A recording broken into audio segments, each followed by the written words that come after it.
What's poppin' YouTube? It's your boy P2 Player Man, and I'm back with another reaction video. And today, bruh, we back on the horror shit. We back on the scary shit, you know what I'm saying? Um, we got 3 true Snapchat horror stories.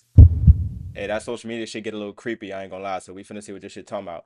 But before we get into the video, man, make sure y'all subscribe to my channel. Leave a like on the video down below. We're still on the road to 100 subscribers, so make sure y'all turn me up with the notifications down below, man.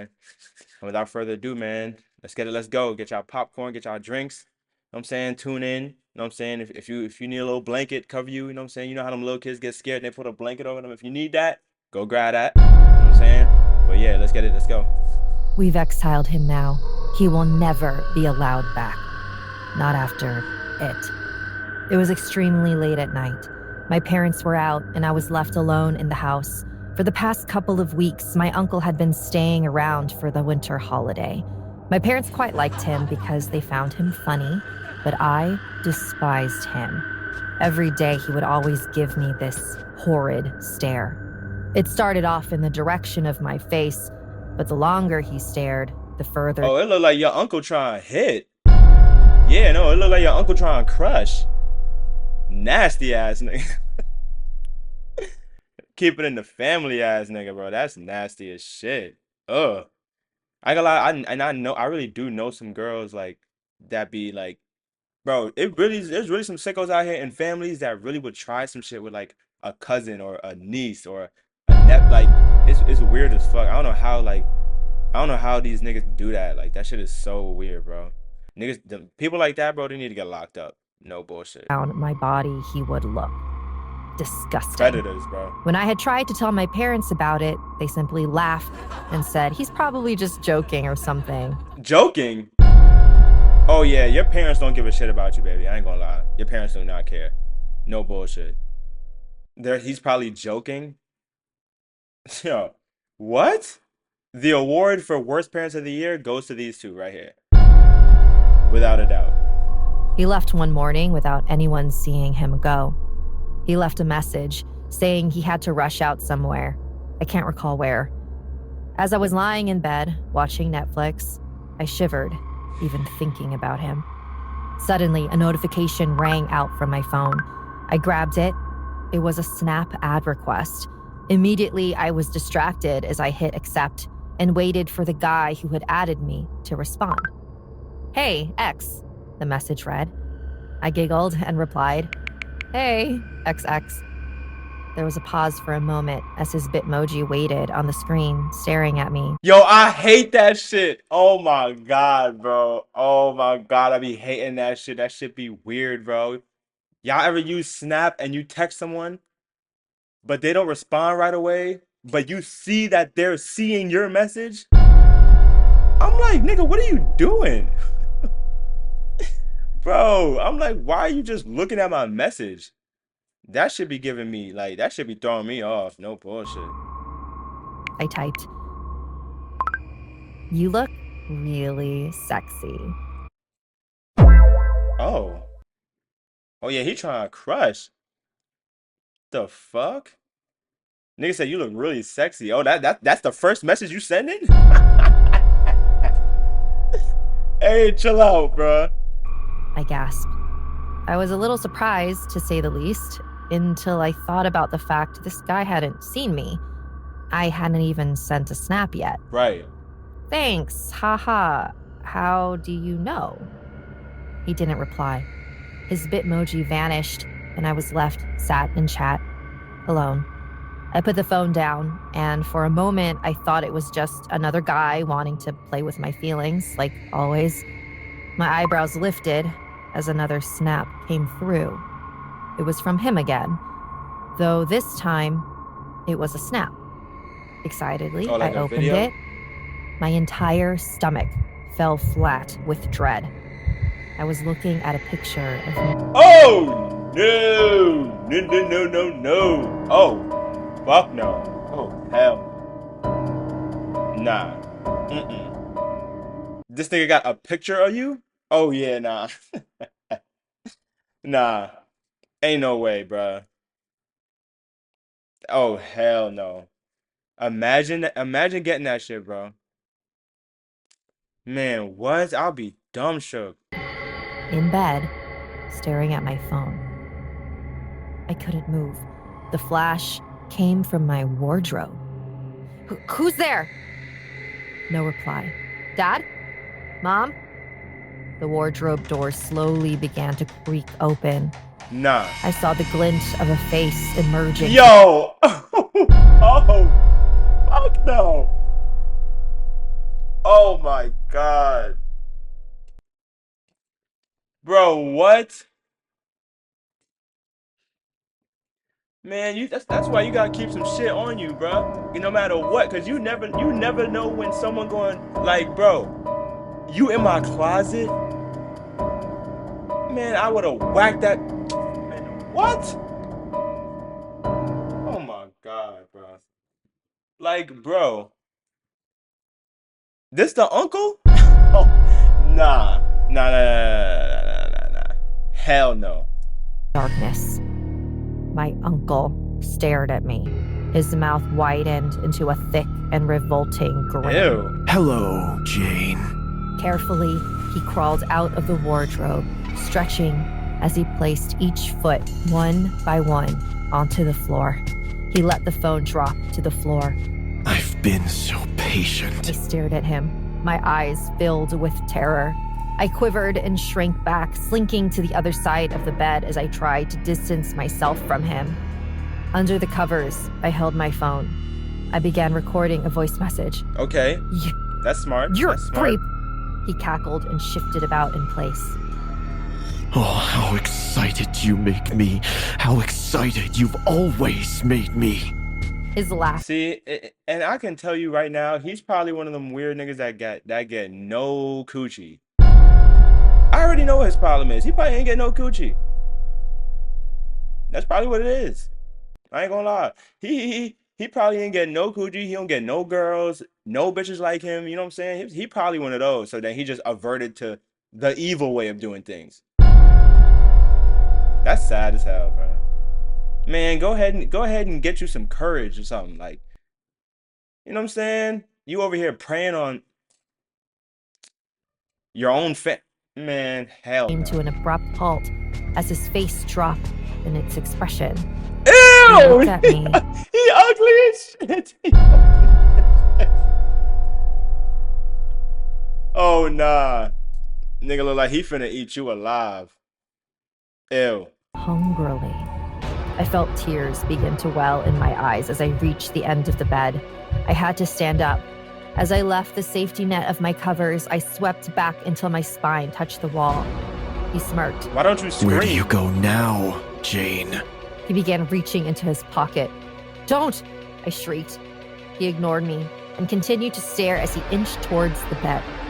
Soon enough, he reached it and clambered on top, moving slowly, carefully as if to not disturb me. His hand Why don't you stayed just in his scream? pocket, Your parents are home, locked baby. in, waiting. 2 days, Jane. I've been waiting 2 days in that bloody wardrobe. But I did it for you.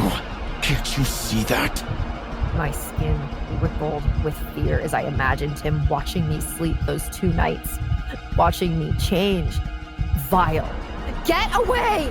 I screamed at him as he climbed down from the bed. He stood in front of me. For a moment, he said nothing, only staring at me as I shrank down onto the floor, petrified. Suddenly, something snapped in him. Don't you dare speak to me like that, little girl! He grabbed me by the arm and hauled me upwards. He then threw me to the ground and cackled as I tried squirming away.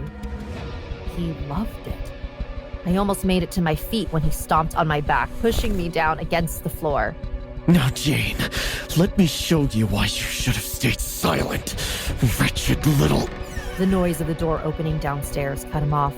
Both of us swiveled our heads to my bedroom door. Immediately, I screamed with all the capacity of my lungs, wailing for my parents to come Yeah, there and you help. go. In an instant, the sound of footsteps came stampeding up the stairs. A tear drooled from my eye. I was saved. I was silenced soon after with a sharp pick to the head. I woke Oh my God. Parents, you're slow as shit. what Fuck. felt like hours later.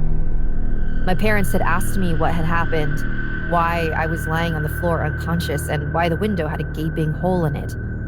I leapt into their arms and grabbed my phone. The voice message had recorded everything. As I showed it to them, my mom fled out of the room, tears draining from her eyes as she vomited in the bathroom. My dad, on the other hand, visibly enraged. Yeah, what happened to all that? He's just joking shit. Dumbass. That's what y'all get, bro. Bro, see, that's one thing, bro. If that's my kid, bro, I'm believing everything. Anything that's in this type of situation, like she's feeling uncomfortable or some shit, I'm taking that shit very seriously. I'm not neglecting none of that. I'm not gonna laugh it off and just be like, oh nah, he's probably, your uncle's probably just joking. No, I'm gonna check my uncle. Like, bro, you better, like, man, come on, bro. Y'all so crazy for not even realizing that shit. Sprinted to grab the landline. The police arrived around 30 minutes later. My parents showed them the voice message, the smashed window, and the quivering child, me. They then went through and asked each and every one of the family if they had seen my uncle. None of them knew where he was. To this day, we don't. He vanished the morning he originally left. Since then, I have forever remained damaged. I don't trust any man in my family other than my father, and my wardrobe has been demolished and removed from my room. Yeah, that's a good idea. Yet every night, I check everywhere. Who knows? I might be hiding again.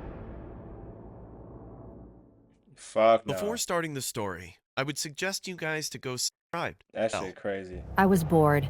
The snowstorm Story made number it 2. nearly impossible for me to leave the house for the past few days.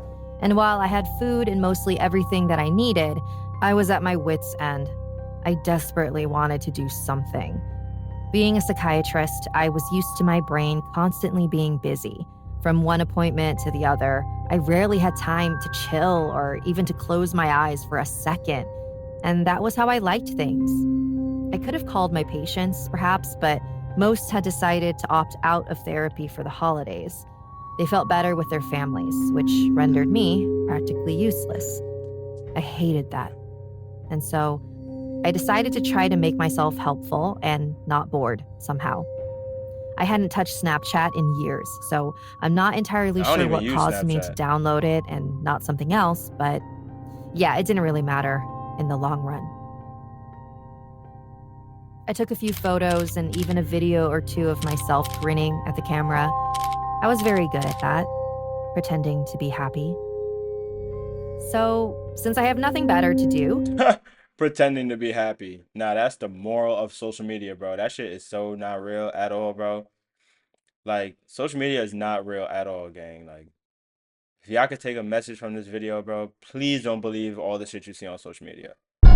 Everybody can look like they live in their best life, you know what I'm saying? But that's why it is what it is. It's highlights from certain moments, certain times, and someone could be putting on an image. A lot of people put on an image to look good for Instagram or whatever. But as soon as they put that phone down, they miserable. You know what I'm saying? So focus on being happy in real life, bro. Don't worry about being popping on Instagram or some shit, like, you know what I'm saying? That shit lame. I would love to give everyone advice.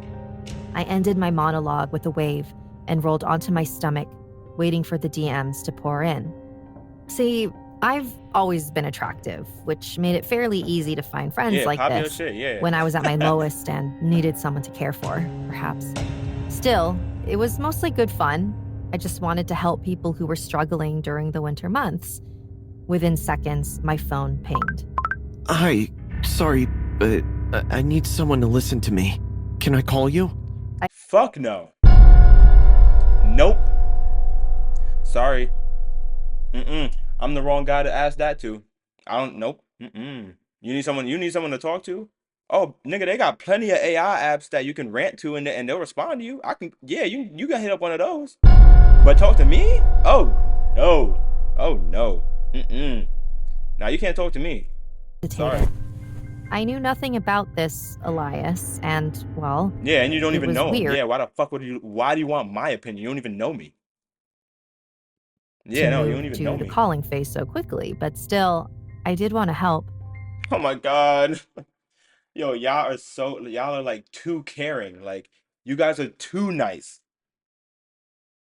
you're too oblivious. Like there is danger in the real world. You know that, right? Talking about I want to help. Man, come on, I'd bro. rather text for now, but once we know each other a bit better and I know how to help you, sure. Stranger danger was engraved into me, even as an adult. Oh, okay. That sounds good. That was the first time something weird happened. The screen of my phone flickered twice. What the Colors fuck, drained yo? from the messages right in front of my eyes. I was staring at my inbox in black and white. Quite an odd thing.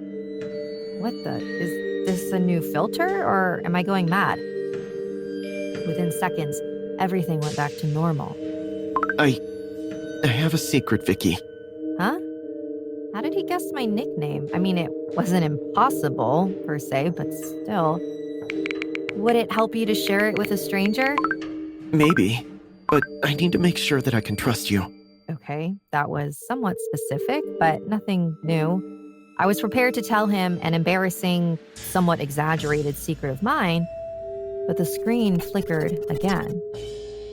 Okay, this is weird. Maybe I downloaded the wrong version of the app? I need you to tell me what happened 10 years ago on this day. Oh. I mean, that was easy.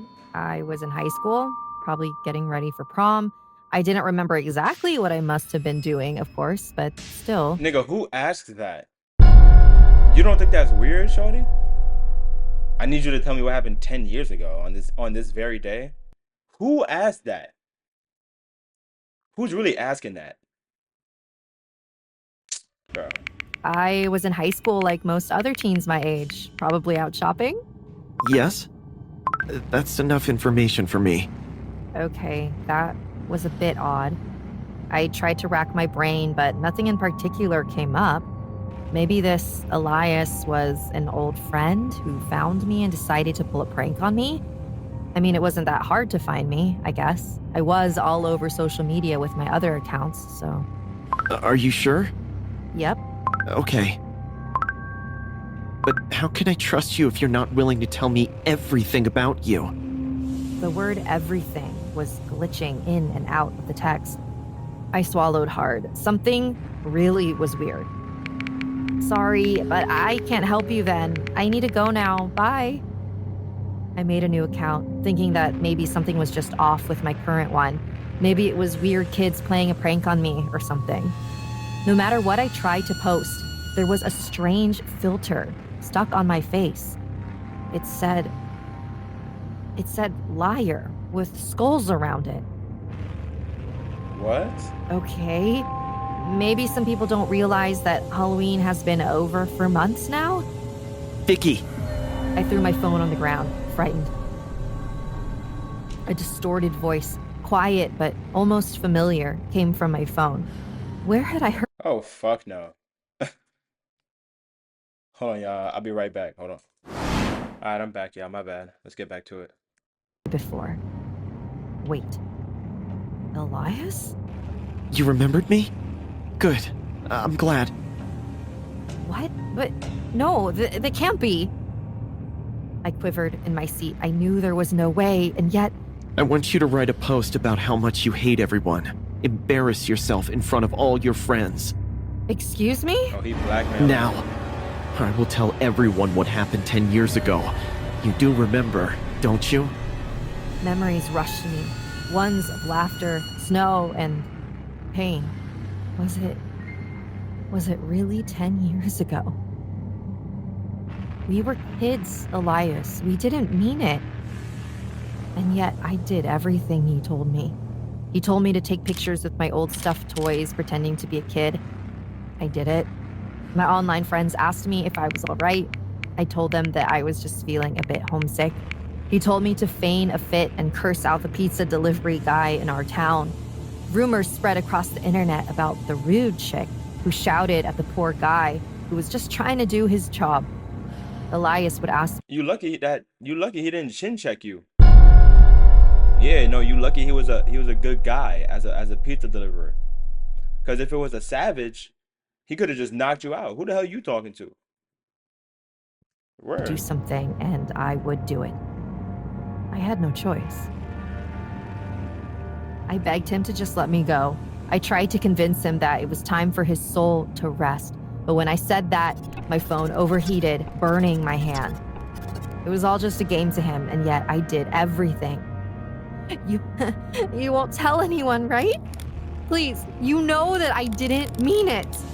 I know, and I won't. I felt relieved.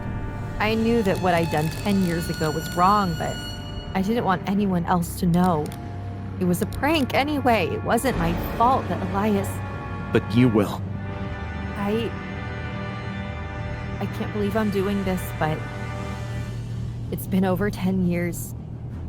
I need to come clean about what happened to Elias Smith. Me and my 3 friends, I wanted to play Truth or Dare, but we needed someone who we could embarrass. We were too cool to do stupid things like kiss each other or something. And so we chose Elias, who was the loser of our class. He had a crush on me. I dared him to go outside in the snowstorm in his underwear and socks. First of all, I'm not doing that. I don't care what game we play in, I'm not doing that. Like, what do I look like? And run up and down the main road since most cars couldn't drive during that time. I told him that if he did it, I'd date him, though I was just lying. Elias, he went out, but he never made it back. Oh yeah, nah. I ain't gonna lie, that's kind of crazy. Yeah, that's some real horror movie shit. Damn, I know she probably felt that guilt. She probably shouldering that guilt for years, bro. To this day, he's missing, and we have no idea what had happened to him. I'm sorry, Elias, I really am. I became a psychiatrist to deal with this, to help people who were like you. But all I've ever been is a big hypocrite, a disgusting bully. And now you've taken everything from me. Are you happy? Ew. Nah, that was a lit one. Last one. Story There's 3, not a y'all. day I wake up without thinking that life is really mysterious. From the moment you wake up every day, you don't know how your life can change from one moment to the next.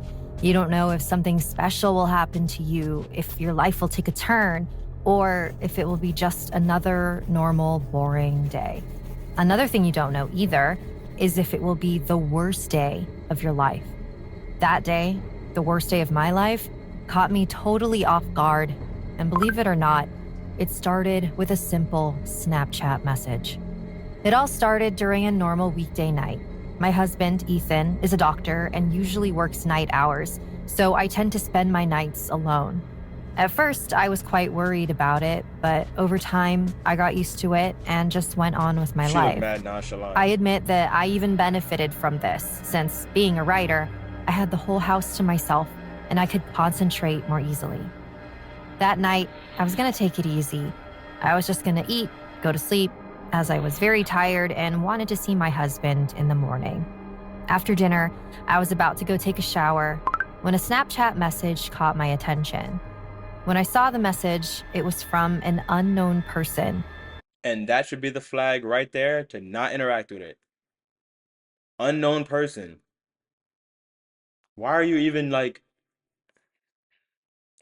Oh my... Following each other and my husband. Once I accepted the message request, I read it, and a sudden feeling of panic came over me. The message said that I had to go to the hospital as soon as possible, as an unstable patient attacked Ethan. What? So he was in serious condition. Almost without hesitation, I ran to get my car keys and go see my husband. But something caught my attention. Normally, I would have rushed over, desperate to see what was wrong with Ethan. But that night, I can't explain why, but when I saw a news item on TV, I just stared at it for a few seconds. On the news, a young reporter said that kidnapping cases were increasing exponentially in the state, and that we must take all possible precautions to avoid being another victim. Feeling even guilty for doubting the man on Snapchat, I called my husband, but no one picked up. I rushed to the front door of my house, but as I was about to open it, something popped into my head. At first, I thought they had no way to contact me besides Snapchat, since Ethan had his phone blocked and no one could find out my number. But Ethan has my number in case of an emergency. Why would they have to look me up on Snapchat? Before opening the exit door, I decided to write another message to the guy on Snapchat. I asked him for a picture of Ethan on the gurney to confirm that what he was telling me was real. Up until that point, the guy on Snapchat, who was supposedly a coworker of Ethan's, had been replying to me pretty quickly, as if he was paying attention to my messages. But at that moment, when I doubted him, something changed. Instead of a message, I received a picture. That was a picture taken at this moment. The picture was of the front door of my house, and through the little window in the door, you could see the back of my head. Shocked by what I had just seen, I looked out the window of the door and saw them. There were two silhouettes in the dark, standing there, looking in my direction, unafraid that I... Bro, this really creeps. Grown-ass men really using Snapchat to get victims? That is so crazy to me, bro. them. I ran to the dining room where I knew they couldn't see me and quickly called the police. Scary. At that very moment, the power in the house went out and the glass in the front and back windows shattered. Oh, you gotta hide. Someone wanted to hurt me, and it wasn't just one person. I knew I had to hide until the police arrived. Stalling for time was my How you gonna hide with no weapon? Oh my God, bro. Yo, people be frying me, bro. salvation. I hid under the couch in the dining room, praying that no one would find me. And that's when I saw them. My house started to fill up with feet walking around, probably looking for me. There were at least 3 people in the house, all wearing terrifying masks, and they were splitting up and covering the exit They doors. thinking that this is the purge. The man in the mask with the smile was in charge of checking the dining room, and I felt he was pretty close to finding me. Knocking in all the tables and furniture, he was getting closer and closer to the couch. If he came closer and knocked it over, what could I do? Should I try to tack it? Should I try to run away? Neither option seemed good. The man was a few steps away from me. Was I supposed to be there? But that was impossible. The chair had a cloth on the bottom that gave the impression that the base was touching the ground. It was impossible for him to imagine that I was here.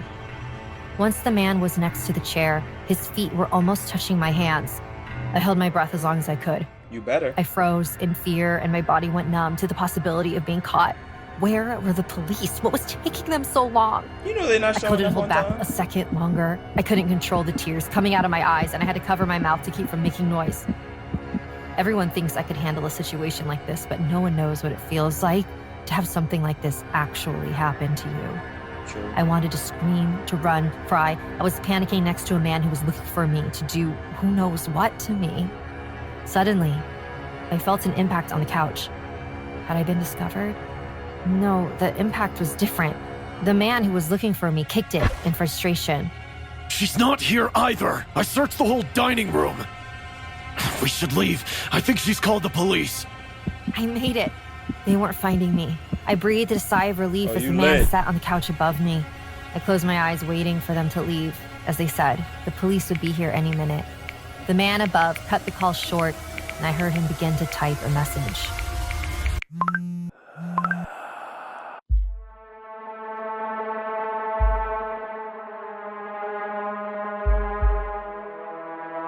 You idiot.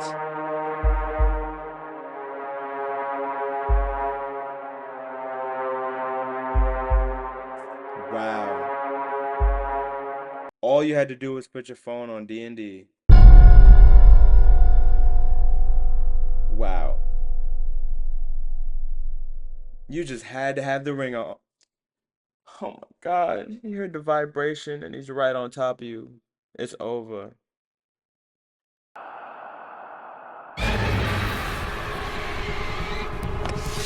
Oh, you really should have put your cell phone on silent mode. Defenseless against my attacker, the man grabbed me and hugged me so I couldn't run away. His companions quickly joined him, putting a cloth bag over my face and tying me up. I could only kick and scream helplessly, stopping only to beg for mercy. I could feel a man pick me up and begin to carry me away from my home. I heard the sounds of a car door and someone throwing me into the suitcase. The car started up and sped off. I can't explain how horrible that moment was. I felt that my life was over and that I would never see my loved ones again. I used the last of my energy to cry. This was the end. Suddenly, I felt a loud bang in the car and I hurt my head hitting the back of the trunk. Dizzy, I heard gunshots and saw how a few seconds later, someone opened the trunk. They weren't the men in the masks. They were cops. Yes. Apparently, I was not the only person who called the police, Yes. as my neighbors also saw strange people in front of my house Smart and neighbors. alerted them as well. I was taken to the hospital where, ironically, I met my husband, who was safe and sound. I told him everything that happened, and at that moment, he realized he didn't have his cell phone and hadn't found it all day. Regarding the Telegram man, I didn't know him. I just followed him back a few weeks ago. At that moment, I realized that all the kidnappings were coldly planned and carried out with time and patience. I was also about to be a victim of these people, but somehow I survived. I'll tell you the truth, I don't really have a moral or anything from the story. I only learned that the world is much darker than I thought, and how from one day to the next, with a simple Snapchat message, your life can end. Damn, that's crazy, yo. I ain't gonna lie, those are some good stories though, no cap. Hope y'all enjoyed the video, man. Make sure y'all subscribe to my channel. I'm gonna holler at y'all in the next one, man. Peace.